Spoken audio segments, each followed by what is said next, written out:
Singer से ज्यादा singer का एक दोस्त होता है जो कि डर्मेटोलॉजिस्ट होता है, जिसका काम होता है कि खूबसूरत चेहरों पे डिंपल बनाना। तो ये डिंपल जो है नेचुरल ब्यूटी के हैं या किसी डॉक्टर हारून नबी मलिक टाइप के बंदे के? वैसे बट जी अगर ऐसा होता ना तो मैं कब के डिंपल बनवा चुकी होती। देखा ये ਉਹਨਾਂ ਨੂੰ ਤੇ ਡਾਕਟਰ ਕੋਲ ਜਾਣਾ ਪੈਣਾ, ਤੂੰ ਇੱਧਰ ਮੂੰਹ ਕਰ, ਮੈਂ ਥੋੜੀ ਨਾਲ ਬਣਾਣਾ।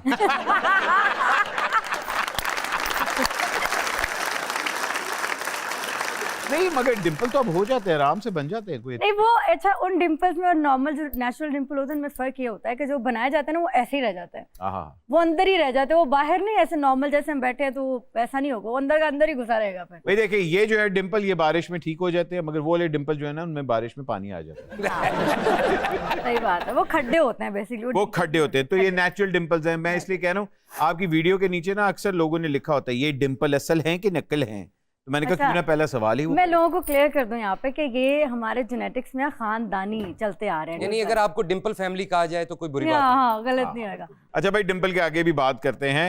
ये सिंपल सा गाना जो डिंपल आपने गाया है ये माहिया वे 53 मिलियन व्यूज, 53 मिलियन तालियां भाई।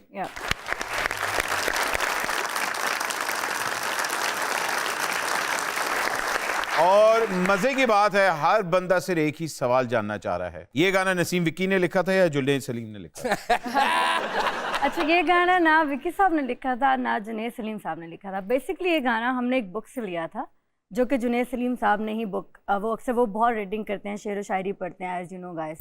तो वो गाना ऑलरेडी था उसमें लेकिन वो छोटा था, तो उसमें आप कह रहे हैं कि जुनेद सलीम साहब की कंट्रीब्यूशन थी लिखने में? नहीं, मैं दोनों की थी, विक्की साहब की भी थी, जुनेद साहब की क्या भाई बुक जुनेद ने दी है, विक्की ने बुक आप मेरी बात पूरी सुने, बुक में से हमने गाना लिया लेकिन वो गाना किसने लिया? जुनेद साहब ने। तो जुनेद के 1 पॉइंट जुनेद साहब ने लिया और जुनेद सर ने जब वो लिया तो वो गाना छोटा था तो उसको लंबा करना था हमने। मतलब तो क्या विकी भाई ने किताब खींची क्या लंबा किया? नहीं फिर हमने सेट पे बैठ के हम लोगों ने डिस्कशन किया कि अभी ये गाना छोटा है तो इसको फिर विकी साहब ने भी एक अंतरा बनाया 2 लाइनों का, फिर जुनेद साहब ने भी 2 लाइनों की एक अंतरा बनाया। तो ये इस तरह ये खिच पिच इसके राइटर 2 हैं बेसिकली असल में ये छापा किताब का है। हाँ छापा किताब का है जिसके अंदर फिल्मदी जो है वो जुनेद साहब ने भी की और विकी साहब ने भी की। हाँ ये मैं क्रेडिट जरूर दूंगी कि जो इसमें एक लाइन थी तेरे नादा जायका इन सजना मेरी माँ दे हद्दी चावरगा, ये जुनेद साहब ने लिखी थी। वाह। जुनेद साहब ने और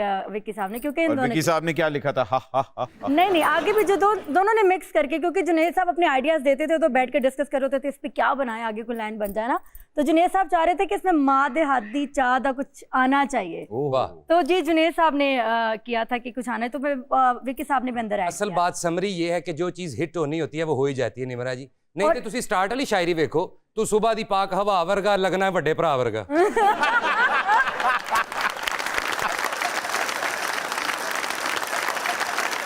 और इसमें सबसे मजे की बात है जिसमें वर्ड है जो जिससे गाना शुरू होता है माया वे, जिसका नाम है बेसिकली, वो था ही नहीं, वो मैंने इसमें डाल दिया अपने से। तो इसका मतलब है आपने भी कुछ लिखा? मैंने भी अंदर माया में डाल दिया। भाईजान 4 राइटर्स हो गए, एक किताब थी, वो किताब कौन सी थी? एक ये कॉम्पोजिशन भी मेरी थी बाय द वे। कॉम्पोजिशन भी इनकी थी।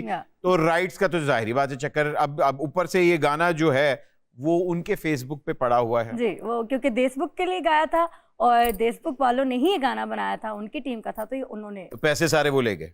वो जी हाँ करते हैं लाइक यू नो।